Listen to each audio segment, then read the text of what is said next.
L'essentiel de tout ce que vous êtes en droit de savoir sur l'actualité de la Côte d'Ivoire profonde, c'est maintenant dans le Journal des régions. Bonjour à tous et bienvenue.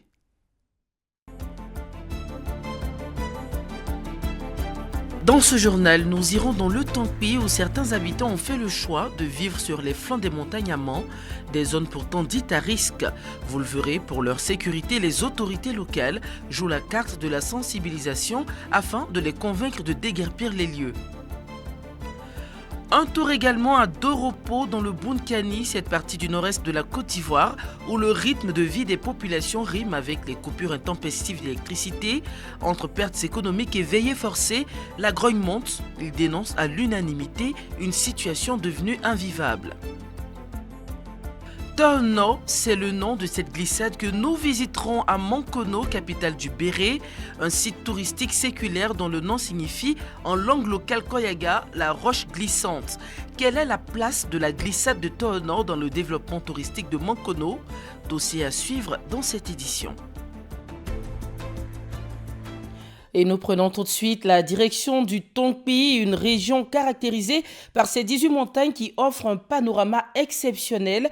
Amant, la beauté de ces montagnes a fini par convaincre certains habitants de s'installer sur les flancs des montagnes, qui pourtant sont considérés comme des espaces à risque d'éboulement.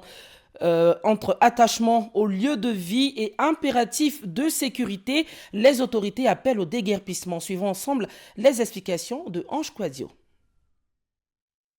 Des habitations nichées sur les montagnes, des voies tortueuses ou accidentées empruntées tous les jours par les riverains pour accéder à leurs différents logis. Tel est le quotidien de ces hommes et ces femmes qui vivent sur les flancs des montagnes à main. Dans ces quartiers bâtis à la force des bras de quelques maçons téméraires, les infrastructures sociales de base sont quasi inexistantes. Les conditions de vie des habitants sur ces hauteurs sont parfois pénibles. Nos femmes là, elles sont chercher l'eau en bas jusqu'en haut, c'est plus de 500 mètres.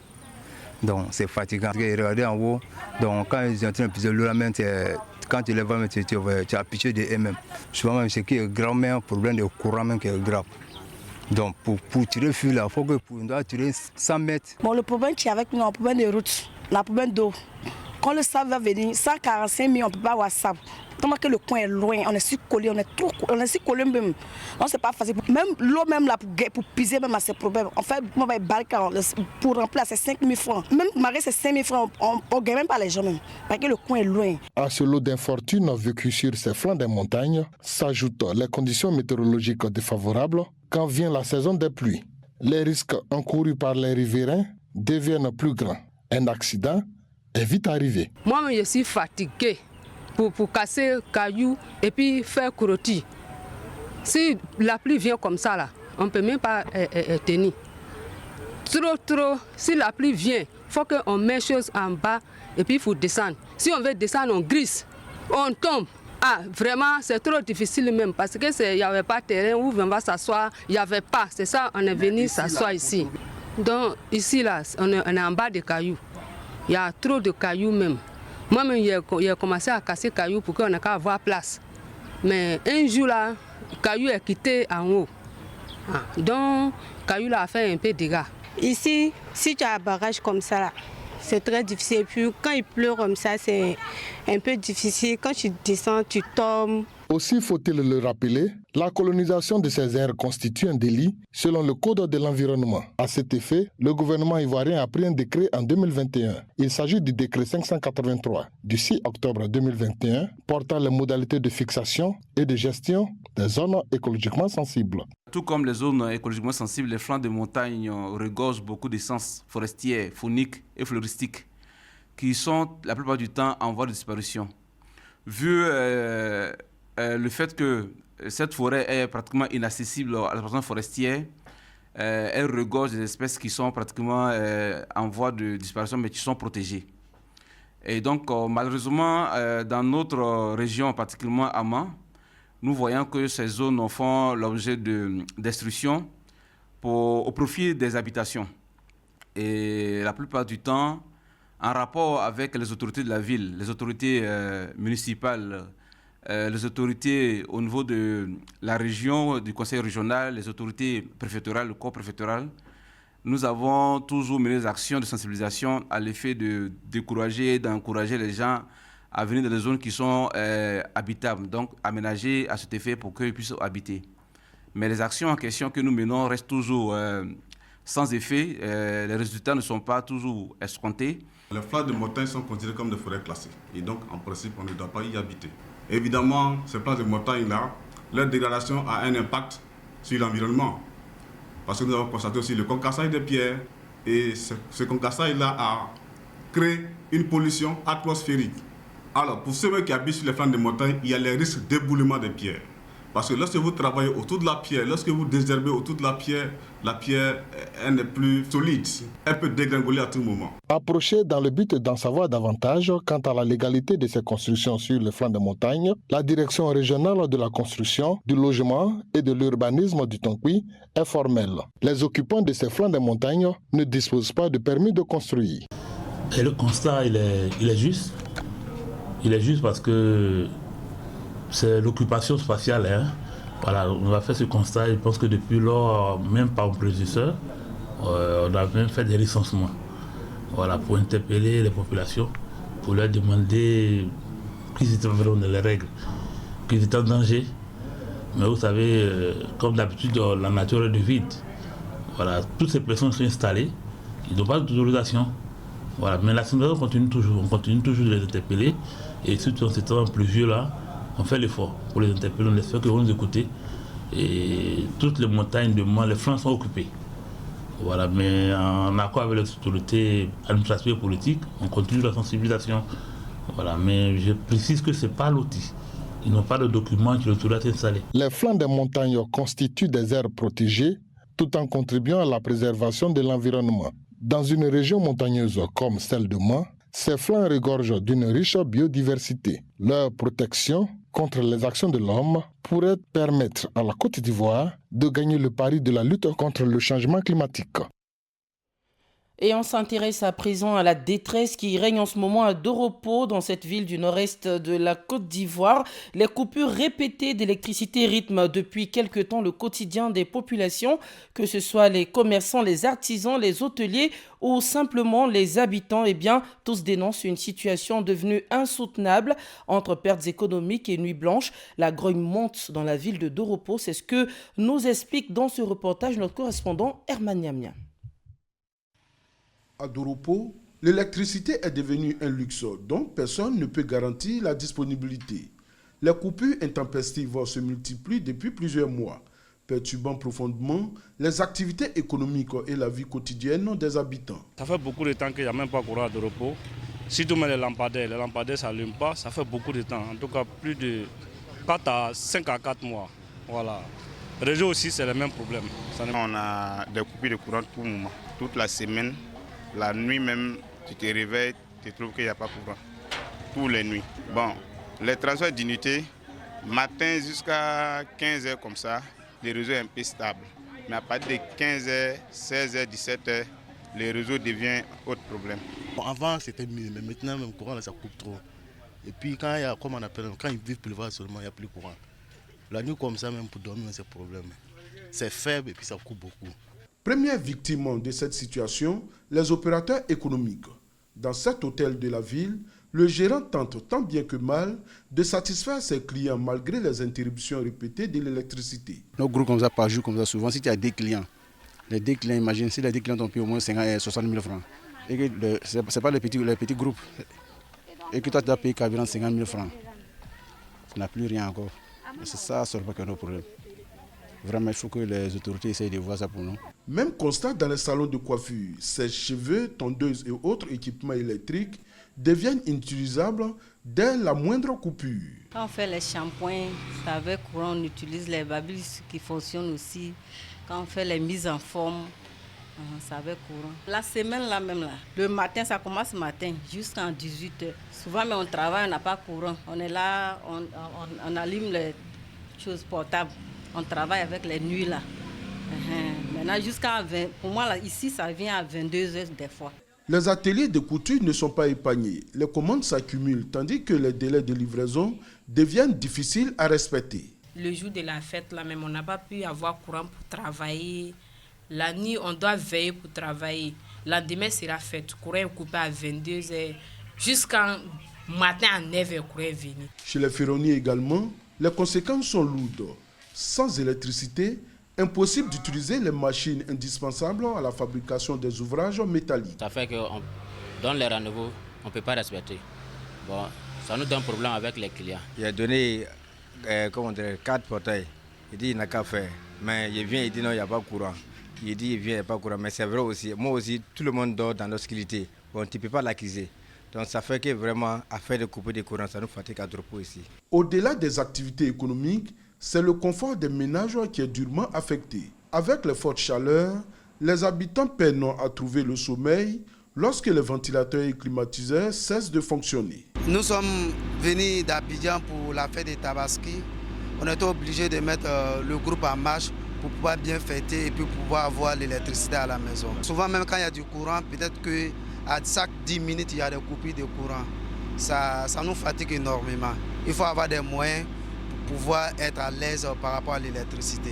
Face à cette situation, la population de Doropo lance un appel aux autorités compétentes afin que des solutions durables soient trouvées.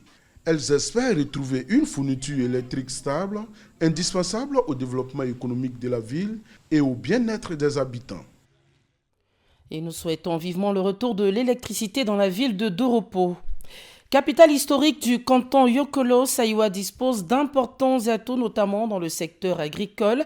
Mais cette commune de près de 40 000 âmes reste confrontée à de nombreux défis, notamment l'enclavement routier, l'insuffisance d'infrastructures de base et le chômage des jeunes. Alors pour changer le visage de la localité, les autorités misent donc sur son érection en chef-lieu de département. Kader Sogodogo est allé sur place à Saïwa pour vous à la rencontre des populations. Regardez. Située au cœur du département d'Issia, dans la région du Haut-Sassandra, la sous-préfecture de Saïwa se dresse comme la capitale historique du canton Yokolo. Ce terroir de l'ethnie Bété abrite une forte communauté de planteurs d'origine diverses, attirés par des terres agricoles particulièrement fertiles. Sa population est estimée à près de 40 000 habitants. Une vitalité démographique qui accentue les attentes professionnelles, en particulier chez une jeunesse en quête d'insertion. C'est juste parce que les gens ne sont pas occupés. Nous sommes une jeunesse aujourd'hui qui va à 4800 jeunes dans le village, mais tous au chômage parce qu'il n'y a pas d'activité. Tous ceux que vous voyez ici sont petits de talent. Voilà, mais seulement c'est le moyen. À ce défi de l'emploi des jeunes s'ajoute celui de l'autonomisation des femmes. Dans cette localité, les femmes se regroupent en coopérative pour transformer et commercialiser les produits vivriers. Pourtant, le manque d'équipements de transformation moderne limite le rendement et la rentabilité de leur production. On sème du riz, on a les palmiers à huile, le manioc. On n'a pas de machine pour les piler. C'est dans les mains, nous les pilons. Donc on cherche des gens de bonne volonté pour nous aider à avoir une machine à décortiquer notre riz. Le frein majeur au développement de Saïwa reste l'état de ses voies de communication. Les populations ont encore cette nostalgie de l'époque de l'ex-ministre de la Santé, Alphonse Djedje Madi, grâce à qui Saïwa avait bénéficié du bitume en son temps. Les routes, aujourd'hui fortement dégradées et parsemées de nids de poules, freinent quotidiennement les transporteurs et les producteurs. On a problème de la route, on a aussi appris un peu de bagages, ça gâte les pneus, on gagne les pannes pas possible. Ils n'ont qu'à nous aider à arranger la route. Faire le bitume entre Saïwa et Djibiroua, Saïwa et Issia, Saïwa et Daloa. Et comme ça, Saïwa sera totalement désenclavé sur tous les plans. Puisqu'il y a beaucoup de produits qui sortent de Saïwa. Le cacao, la banane, tout ce qui est à manger. Autre difficulté relevée, l'insuffisance d'infrastructures de base. Notre perception, depuis 2011, est fermée. Et mon plus grand souhait, c'est de dire à M. le ministre de l'économie de réouvrir la perception. Nous sommes à peu près 2000 retraités ici. Les fonctionnaires aussi qui sont ici ont des besoins pour cette perception. À Saïwa, la chefferie traditionnelle espère en des lendemains meilleurs. Le village est tellement grand que nous souffrons d'extension en termes d'électrification. Nous avons un groupe scolaire d'au moins de 400 élèves. Mais malheureusement, nous avons un seul bâtiment de 6 classes qui a été d'ailleurs réhabilité par la commune de Sayoua. Et aujourd'hui, à Godouara, il nous faut véritablement un bâtiment de 6 classes. Face à ces réalités, les autorités municipales ne croisent pas les bras. Pour le premier magistrat de la commune, Ibrahim Loukbo, la solution passe par un changement de statut administratif. Ce changement aura pour objectif de rapprocher l'administration des populations tout en désengorgeant le département d'Issia dont elle dépend actuellement. On a vraiment besoin que Sayoua soit un département pour que certaines choses même se règlent d'elles-mêmes pour vraiment le bien-être de la population et surtout pour le bien-être de la Côte d'Ivoire parce que Sayoua est un grenier. Si nous voulons être autosuffisants au niveau de l'agriculture, Sayoua mérite un coup d'œil un peu plus attentif. Développement d'infrastructures sanitaires et scolaires, accès aux services de base, gestion urbaine et chômage restent les difficultés majeures que rencontre Sayoua. Malgré ce tableau, la ville vit dans l'espoir d'une modernisation proche. L'électrification rurale et les efforts en ce qui concerne l'eau potable sont à saluer.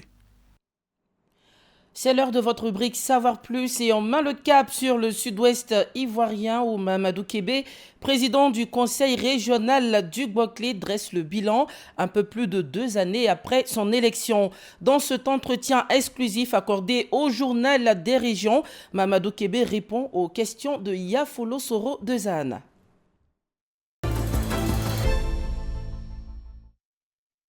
Monsieur le Président du Conseil régional du Boclé, bonjour. Bonjour, madame. Depuis septembre 2023, vous êtes à la tête de cette région, le Boclé, qui est située dans le sud-ouest de la Côte d'Ivoire.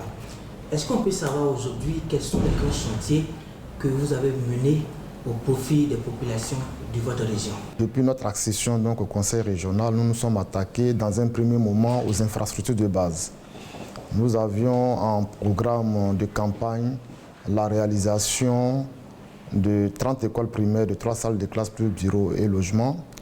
Aujourd'hui, nous pourrons dire que nous avons pu construire en 2 années et demie 35 écoles primaires de 3 salles de classe plus bureaux et blocs toilettes au niveau de l'éducation primaire, au niveau du secondaire, au niveau des collèges de proximité. Nous avons réussi à achever 4 collèges de proximité et construire 2 nouveaux collèges de proximité. Donc nous sommes à 6 collèges de proximité. Au niveau donc de la santé, nous avons réussi à construire 7 dispensaires, 3 maternités, un bloc opératoire qui est en cours d'achèvement ou bien qui attend d'être équipé à Fresco et la réhabilitation donc, du bloc opératoire de Sassandra. Au niveau de l'adduction d'eau potable, nous avons réalisé à ce jour 57 pompes à motricité humaine dans nos différents villages et campements. Nous avons réussi à régler un problème qui perdurait à Fresco depuis 2013, où la production en eau potable était insuffisante donc, pour alimenter l'ensemble des ménages. Quand nous arrivions au conseil régional, à Fresco, l'eau était donnée, pour l'expression que j'aimais utiliser, en tontine. Alors chaque quartier devait attendre 4 jours pour avoir accès à l'eau potable. Avec un investissement de 250 millions, nous avons réussi à faire 2 forages à haut débit, donc pour accroître la capacité de production du château d'eau. Et désormais à Fresco, grâce à un investissement du conseil régional, et chaque ménage a accès à l'eau à tout moment et en tout lieu. Au niveau des routes rurales, nous avons reprofilé environ 150 km de routes rurales et qui ont permis donc de désenclaver un canton qui s'appelle le canton Kodia. En moins de 3 ans, vous avez réalisé beaucoup pour la région du Boclé. Et on se rend compte que le Boclé a quand même encore un problème d'adduction en eau potable et un problème de route, surtout la circulation entre les différentes localités. On remercie énormément le chef de l'État, le président Alassane Ouattara, grâce à un appui spécial donc, qui nous a permis de réaliser ces infrastructures en 2 ans et demi. En réalité, en matière d'infrastructures de base, L'ensemble de nos réalisations représente 100% de nos engagements de campagne sur 5 ans. Alors, une action salutaire du président de la République nous a permis donc de mener ce gap. Mais le développement est un processus continu. Nous sommes quand même l'une des rares régions de la Côte d'Ivoire où il n'y a pas eu de nouvelles connexions de bitume. Nos routes sont encore en terre et en matière de routes rurales, c'est un travail permanent. Vous finissez de reprofiler une route en terre, après 2 saisons de pluie, il faut les reprendre. Le budget du conseil régional étant limité, on peut faire des petits travaux de reprofilage. Et nous appelons donc le ministère des Infrastructures et l'équipement et l'entretien routier à nous aider pour mettre un vrai programme, un vrai plan Marshall de reprofilage lourd et de traitement critique des points critiques de nos routes. L'As Fresco d'Ivo a besoin d'être revêtu parce que le gouvernement fait des efforts. Les routes sont reprofilées, le conseil régional met des moyens, mais ce n'est pas suffisant. Alors, au niveau de l'eau potable, ce qu'il faut retenir, c'est que nous sommes une région aussi qui a besoin d'un plan Marshall. Imaginez que l'ensemble de nos villages, 86 villages qui constituent la région de Boclé, dont 60% de ces villages ont plus de 10 000 âmes. Et dans ces villages de 10 000 âmes, malheureusement, vous n'avez que des pompes à motricité humaine. Alors que le conseil régional n'a pas de budget pour supporter un plan de château d'eau. Je le disais tantôt, on a bénéficié d'un appui du président de la République, on fait des actions de lobbying, on négocie avec les ministères sectoriels pour qu'un certain nombre de nos préoccupations soient prises en compte. Mais une bonne action vraiment du président de la République, un appui conséquent du président de la République en 2024 et 2025 nous ont permis de faire un bond conséquent. La région du Boclé a un potentiel touristique très unique. Alors, est-ce que vous, au niveau du conseil régional, vous avez une politique pour attirer les touristes nationaux et internationaux? Le premier élément à mettre en valeur, c'est l'hôtellerie. Nous, aujourd'hui, nous espérons que notre forum va attirer beaucoup d'investisseurs et qu'après ce forum-là, on va commencer à construire le premier, le deuxième, le troisième hôtel pour que le Boclé devienne la destination touristique de rêve de l'Afrique, pas seulement que de la Côte d'Ivoire. Alors, nous avons un plan à 2 niveaux. Aujourd'hui, la pêche de façon artisanale est pratiquée donc, par des non-nationaux. Alors, nous avons un programme, un projet qui est financé par l'Agence Emploi Jeunes, dont le financement est presque clair, pour aider des jeunes nationaux, autochtones néo, qui savent faire de la pêche, pour leur donner de l'acquisition de matériel correct, et puis les financer pour enfin de leur permettre donc d'exercer eux-mêmes l'activité de pêche. Est-ce que vous avez un message à adresser aux populations ou bien au cadre de la région pour les impliquer davantage dans l'essor de cette région? Alors, le principal appel qu'on a pour les cadres, c'est que cette année, on a lancé le forum Investi dans le Boclé. On a lancé également le festival Seke des arts et culture du Boclé. L'objectif, c'est de faire du festival un lieu de retrouvailles, un lieu de cohésion sociale, de vivre ensemble, de partage d'idées et appeler l'ensemble des cadres à venir nous accompagner avec leurs réseaux, leurs idées. Venez pour qu'on réfléchisse Boclé. Chacun peut contribuer à sa manière. D'abord, soyons en paix avec nous-mêmes, soyons en paix avec nos voisins, acceptons de collaborer au-delà de nos clivages politiques. Nous allons instituer un cadre de dialogue et d'échange entre nous et l'ensemble des cadres pour permettre de recueillir les idées les brillantes idées qui vont nous permettre de développer donc, le Boclé. Donc nous disons aux cadres que le conseil régional, c'est leur instrument, c'est leur maison. Au gouvernement de Côte d'Ivoire, c'est de croire en notre région. L'objectif qu'on a, c'est que tous ces acteurs-là, qui ne font même pas de la politique, puissent être autour de la mer, notre Boclé, pour que cette belle région qui a besoin d'être mise en valeur, soit mise en valeur, que tout le monde entier dise « Waouh, c'est donc Sassandra ». Parce que quand c'est beau, c'est vraiment Sassandra. Merci à vous, M. Kébé Mahamadou. Je rappelle que vous êtes le président du conseil régional du Boclé. Merci de nous avoir accordé cet entretien sur RTI 1 pour le journal des régions. Optimisation budgétaire, relance des secteurs de la pêche et du tourisme. Voilà en quelques points la stratégie de développement du président du conseil régional du Boclé, Mahamadou Kébé. Voilà, vous venez de le suivre. Il était l'invité de votre rubrique Savoir Plus. L'actualité des régions, c'est aussi ce site touristique vieux de plusieurs générations qui force l'admiration à Mankono. Mankono qui est donc le chef-lieu de la région du Béré. Il s'agit de Tono qui signifie en langue locale Koyaga, la roche glissante. Je vous invite à y faire un tour, sinon à découvrir à présent la place que cette glissade occupe aujourd'hui dans la promotion du tourisme à Mankono et dans le renforcement de la cohésion sociale. Reportage sur place à Mankono signé Siekwasi. La glissade Tono de Mankono sur des dizaines d'hectares. Plusieurs endroits composent ce site et chaque entité possède une histoire infalsifiable. Ici, cette source qui crache l'eau de façon ininterrompue depuis des siècles. Cet endroit, d'après les vieux, il y a 7 filles qui sont restées ici. Avant, ici, on pouvait rentrer en bas. Donc, elles sont rentrées pour aller puiser l'eau, elles ne se sont plus retournées. Raison pour laquelle ici on appelle le Simi Salou en Koyaga. Le trou qui a avalé les 7 jeunes filles. La glissade Tono doit toute son histoire à cette roche glissante qui a marqué l'enfance de plusieurs cadres de la ville de Mankono. Quand je venais me laver ici, quand j'étais petit, voici ce que la glissade m'a fait. Voilà ça. Je traite là, voici aussi là encore. Parce que quand on glisse, quand on vient, on dit on va prendre frein. En prenant frein, souvent quand tu loupes là, tu tombes. Il n'y a pas quelqu'un qui est né à Mankono qui vient se laver et qui n'a pas souvenir. Les enfants qui ne savent pas nager, c'est-à-dire ils viennent apprendre à nager. On appelle ici le Issa Denis. Le grand Issa se trouve derrière là-bas où on va partir.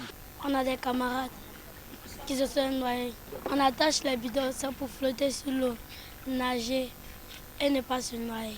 Après le petit bassin, appelé la petite glissade, le grand bassin, également appelé la grande glissade. La glissade.